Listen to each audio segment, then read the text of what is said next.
اسی نے خدا کر دی وہ. اب کیسے اس کی ابتدا کرنی ہے؟ وہ کری خدا رہا ہے تو وہ تو قابل خدا نہ ہوا نا جو خدا کا پتلا آپ کے نزدیک. کیسے قابل خدا ہے؟ کیونکہ وہاں پر وہ خدا کر سکتا ہے. تو کیا رسول ایک ایسے شخص کی خدا کے لیے آپ کو کام پہ لگا کے جائیں گے کہ جو خدا کا پتلا ہے؟ اعوذ باللہ من الشیطان الرجیم، بسم اللہ الرحمن الرحیم. ناظرین، رد النواسب کورس کا سلسلہ جاری ہے.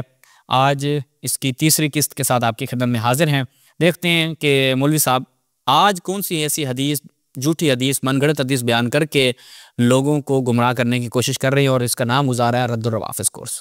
چلیں جی سنتے ہیں یہ مولوی صاحب جو ہیں وہ کیا بیان کر رہے ہیں.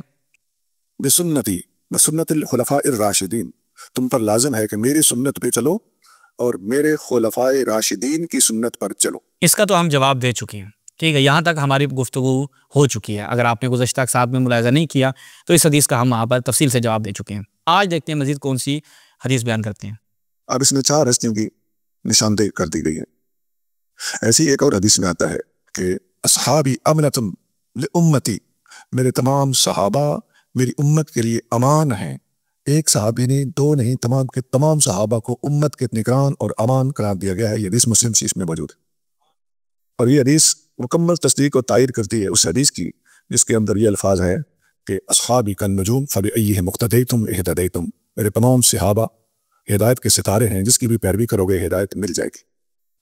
یہاں تک آپ نے گفتگو سنی کہ اصحابی کالنجوم بأیہم اقتدیتم اہتدیتم، کہ میرے سارے صحابہ ستاروں کی مانند ہے، جس کی اقتدا کرو گے ہدایت پا جاؤ گے. اور کہا کہ اصحابی آمنۃ لامتی، میرے صحابہ امان ہے سمت کے لیے. بس ایک دوسرے کے لیے امان نہیں ہے، ٹھیک ہے، ایک دوسرے کی گردنیں اڑا سکتے ہیں، جمل و صفین ہو، یہ امت کے لیے تو امان ہے. نہیں معلوم کون سی امت ہے جس کے لیے یہ امان ہے.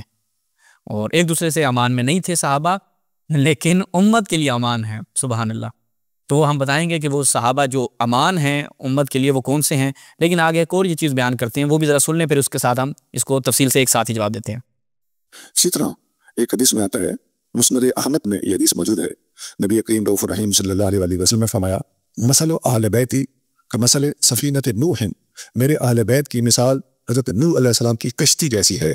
من راکبہا نجا، جو اس کشتی میں سوار ہو گیا وہ نجات پا گیا. اب تمام صحابہ ہدایت کے ستارے ہیں، تمام صحابہ آسمان کے ستاروں کی طرح امت کے امین ہیں، نگران ہیں، امان ہیں. اور ادھر اہل بیت ہے کہ ان کی کشتی امت کی نجات کا ذریعہ ہے، اور کشتی ستاروں کو دیکھے بغیر چل نہیں سکتی. بس کشتی ستاروں کو دیکھے بغیر چل نہیں سکتی، تو اہل بیت جو ہیں وہ صحابہ کے پیچھے چلیں گے، صحابہ کی اقتدا کریں گے تاکہ چل سکیں. تو اہل بیت ہو گئے صحابہ کے محتاج، مولوی صاحب کے بقول. ٹھیک ہے جی، آگے چلیں. اندھیرے میں اور سمندر کی دور درازیوں میں مشکلات کا سامنا ہوتا ہے تو صرف رات کے اندھیرے میں تو صحابہ ستاروں کی مانند ہیں اور ان سے کام بھی لیا جائے گا. دن میں آپ صحابہ کے محتاج نہیں ہوں گے بھائی. تاروں سے ہیلپ دی جاتی ہے. گویا تمام حدیثوں سے رزلٹ کیا نکلا کہ امت کو کتاب و سنت، ابو بکر و عمر، چاروں خلفائے راشدین، تمام تر صحابہ اکرام، تمام تر اہل بیت اطہار علیہم رضوان کے حوالے کیا گیا ہے. اور امت نے ان سب سے علم حاصل کرنا ہے. صرف صحابہ کی کوئی تخصیص نہیں، صرف اہل بیت کی کوئی تخصیص نہیں، سب کے سب نبی کریم صلی اللہ علیہ وسلم کے تیار کردہ علماء ہیں. اور پوری امت نے ان سب سے، جس سے بھی جو ان کے قریب ہو، جس سے زیادہ تر ملاقاتیں ہوں، اور آج کے دور میں تو چلے جی. اب یہاں مولوی صاحب نے جو باتیں کی، ہم اس کا آپریشن آپ کی خدمت اندر کرتے ہیں. سب سے پہلے جو انہوں نے حدیث، ایک جھوٹی اور من گھڑت حدیث، بھائی موضوع حدیث تو رسول کے اوپر تہمت ہے نا. من گھڑت حدیث بیان کرنا، ایسی حدیث کے جو جھوٹ پہ مبنی ہو، ایسی حدیث بیان کرنا تو رسول پہ تہمت ہے. تو اب یہ ہمارے مولوی صاحب نے کیا کیا، صحابی کالنجوم کی روایت پڑھ کے یہی کام کیا ہے. چلے جی ایک ایک کر کے آپ کی خدمت میں رکھتے ہیں. یہ سب سے پہلے ملاحظہ فرمائیں، الجامع لعلوم الامام احمد.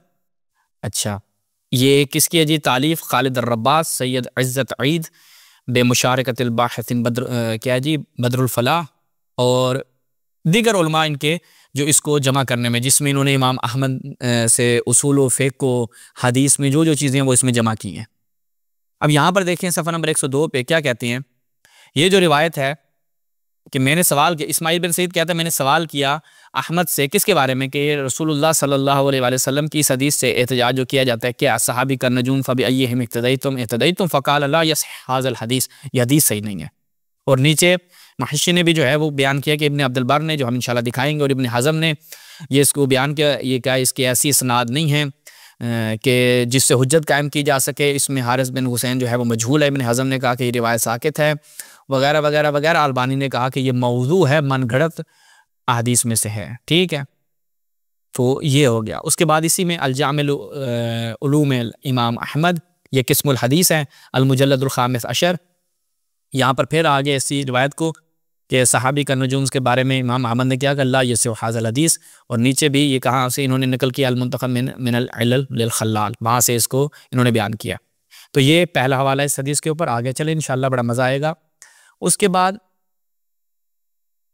ملاحظہ فرمائیں الابانہ، جناب امام بتہ کی، ابن بتہ کی، متوفی ان کا 387 ہے. اس کی پہلی جلد ہے، دارالرائے کی چاپ ہے، مطبوع ہے اس کے 415 ہے، 1415 ہیں. یہاں پر اس روایت کو 2 مقام پہ یہ روایت آئی ہے. یہ 701 روایت، اس کے اوپر نیچے محقق نے کیا کہا ہے فی اسناد ھذا الحدیث حمزہ الجزری متروک الوضاح. سبحان اللہ. تو آگے پھر نیچے اس کی مزید تفصیلات بھی بیان کی ہیں کہ یہ بلا شک یہ رسول اللہ پر جھوٹ ہے، ایک جھوٹی حدیث ہے. اچھا اس کے بعد اس کے اور راوی کو حمزہ جزری کو یہاں پہ انہوں نے اڑایا. ابو شہاب جو ہے اس کو بھی یہاں پر اڑایا کہ صدوق ہے اور یہ منکر الحدیث تھا. اس کے بعد 702 نمبر روایت کے بارے میں کہا کہ اس میں حمزہ بن ابی حمزہ ہے، وہ کذاب ہے، اور اس کا ترجمہ جو ہے وہ اس سے پہلے والی حدیث میں گزر چکا ہے. اور یہاں پر یہ ابن عباس سے روایت ہے کہ رسول نے فرمایا صحابی کا نجوم.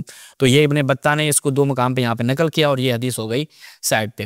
اس کے بعد ملاحظہ فرمائیں عیون الادلہ فی مسائل الخلاف بین الفقہاء الامصار، ابن القصار المالکی کی، متوفی 397 ان کا.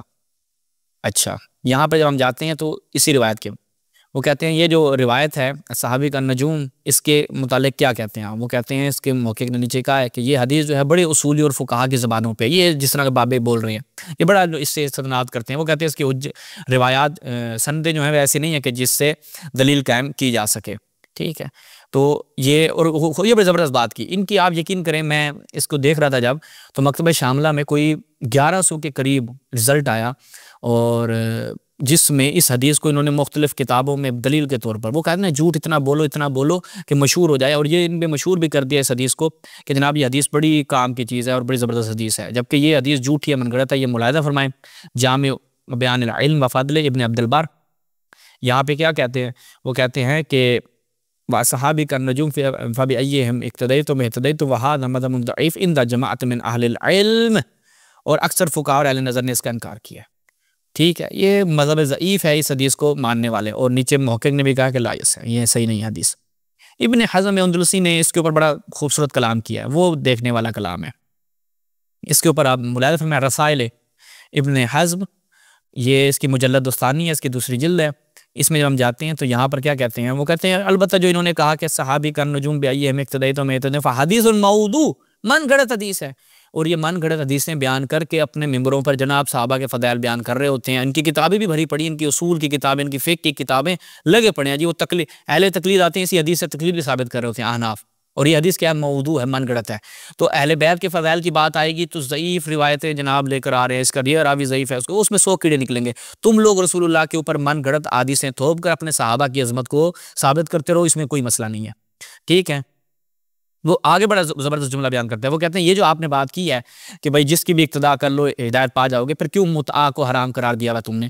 کیونکہ وقت صح عن بعض الصحابہ اباحۃ المتع، صحابہ میں سے ایسی جماعت بھی تھی جو متع کی اباحہ کی قائل تھی. حضرت ابن عباس نے آخری دم تک رجوع نہیں کیا، اگرچہ یہ لوگ کوشش کرتے ہیں لیکن ثابت ہے کہ انہوں نے رجوع نہیں کیا اور وہ متع کے قائل تھے. لیکن آپ لوگ اس کو زنا کہتے ہیں. تو بس صحابہ زنا کرتے تھے، وہاں پر وہ صحابی نجم نہیں ہے، وہ صحابی ستارہ نہیں ہے جو متع کی اہلیت کا قائل ہے. اسی طرح کئی اس طرح کے صحابہ تھے جن کا آپس میں اختلاف تھا، تو آپ ان کے مسائل کو سائڈ پہ لگا دیتے ہیں. بھائی آپ نے کہا یہ ہم اقتدیتم اہتدیتم، کسی کی بھی اقتداء کر لو ہدایت پا جاؤ گے. تو یہاں پر آ کر آپ لوگوں کو کیوں مروڑ اٹھتے ہیں؟ تو حضرت امیر المومنین کی اقتداء کیوں نہیں کرتے کہ جنہوں نے حضرت عمر اور ابو بکر کے بارے میں کیا خیال تھا؟ قاذمن غادرن آثمن خائنن. تو حضرت علی کی اقتداء کرتے ہوئے یہ تو روایت میں ہے کہ ابو بکر اس دنیا سے جا چکا، عمر کی خلافت کا زمانہ، امیر المومنین آتے ہیں، عمر کہتا ہے کہ فرأیتماہ قاذمن غادرن آثمن خائنا، کہ تم ابو بکر کو قاذب غادر خائن آثم سمجھتے تھے. تو امیر المومنین کی اقتداء کرتے ہوئے میرے اہل سنت بھائیوں سمجھو. اور آخر میں یہ ملاحظہ فرمائیں الاحکام سے، الاحکام فی اصول الاحکام، یہ بھی ابن حزم اندلسی کی، یہاں پر بڑی زبردست انہوں نے گفتگو کی ہے. وہ کہتے ہیں کہ ایک قوم جو بڑی غلط غلط باتیں کرتی ہے وہ کہتی ہے اختلاف رحمت ہوتی ہے. جی کیوں اختلاف رحمت ہوتی ہے؟ وہ اس وجہ سے اور اس سے احتجاج کرتے ہیں. نبی نے فرمایا صحابی کا نجوم بیہم. اچھا ابو محمد آ گئے جناب, وہ کیا کہتے ہیں؟ وہ کہتے ہیں نہایت ہی فاسد ترین بات یہ ہے, ٹھیک ہے, وہ کہتے ہیں کہ اس اختلاف رحمت ہے تو اتفاق جو ہے اس کے برعکس ہو جائے گا. اور وہ کہتے ہیں اما الحدیث المذکور فباطل مکذوب من تولید اہل الفسق. فاسق کہہ دیا بھائی مولوی صاحب کو, کس نے؟ ابن حزم نے فاسق کہہ دیا مولوی صاحب کو جو رد الروافظ کورس کروانے آئے تھے. کہا کہ یہ حدیث کیا ہے جو بیان کی گئی ہے یہ باطل ہے, مکذوب ہے, من تولید اہل الفسق ہے. اور اس کی چند وجوہات بھی بیان کرتے ہیں. وہ اس وجہ سے وجوہات بھی بڑی زبردست بیان کرتے ہیں. وہ کہتے ہیں ایک میں یہ ہوتا ہے کہ رسول اللہ صلی اللہ علیہ وسلم جو ہیں وہ ایک چیز کا حکم دیتے ہیں جبکہ باقی اس سے منع کر رہے ہوتے ہیں. اور کہا یہ خبر ہمیں ملی ہے کہ ابو بکر نے تفسیر میں خطا کی, رسول نے آ کے اس کی تفسیر یعنی خطا کر دی تھی. بھائی کیسے اس کی اقتدا کرنی ہے جب وہ کر ہی خطا رہا ہے؟ تو وہ تو قابل اقتدا نہ ہوا نا, جو خطا کا پتلا ہے آپ کے نزدیک کیسے قابل اقتدا؟ کیونکہ وہاں پر وہ خطا کر سکتا ہے. جب وہ خطا کر سکتا ہے تو وہ اس کی حجت ساقط ہو جائے گی. تو کیا رسول ایک ایسے شخص کی اقتدا کے لیے آپ کو کام پہ لگا کے جائیں گے کہ جو خطا کا پتلا ہے, وہ جن کو حضرت ابو بکر کو فاقیۃ الربا اس کا معنی نہیں پتا تھا قرآن مجید کی, اور حضرت ابو بکر کو وہ میراث جد کا ہی نہیں پتا تھا, اور حضرت عمر کو تیمم کا نہیں پتا تھا. تو ایسے لوگوں کی رسول اللہ آپ کو کیا کہ گئے جی ان کی اقتدا کر لو, جنت آپ مل جائے گی. سبحان اللہ سبحان اللہ, کیا بات ہے. اور اسی پہ ہم اختتام کرتے ہیں انشاءاللہ. یہ جو جھوٹی حدیث انہوں نے پیش کی, باقی آگے اہل بیت جو ہیں وہ حقیقی رسول اللہ کے وارث ہے کہ جن کے بارے میں رسول نے فرمایا ان کی اقتدا کرنی ہے. حدیث ثقلین کی روشنی میں کہا کہ ان سے تمسک کرنا عطرتی, کہ انی تارک فیکم الثقلین کتاب اللہ و عطرتی, ان سے تمسک کرنا اگر کرو گے تو لن تضلوا بعدی, میرے بعد کبھی گمراہ نہیں ہوگے. اسی کے ساتھ اجازت چاہتے ہیں انشاءاللہ. تفصیل سے اس پر مزید آگے اگلی قسط میں اسی کا تسلسل ہوگا, اسی پہ کلام ہوگا. اپنی دعاؤں میں خصوصی یاد رکھیے گا. والسلام علیکم ورحمۃ اللہ.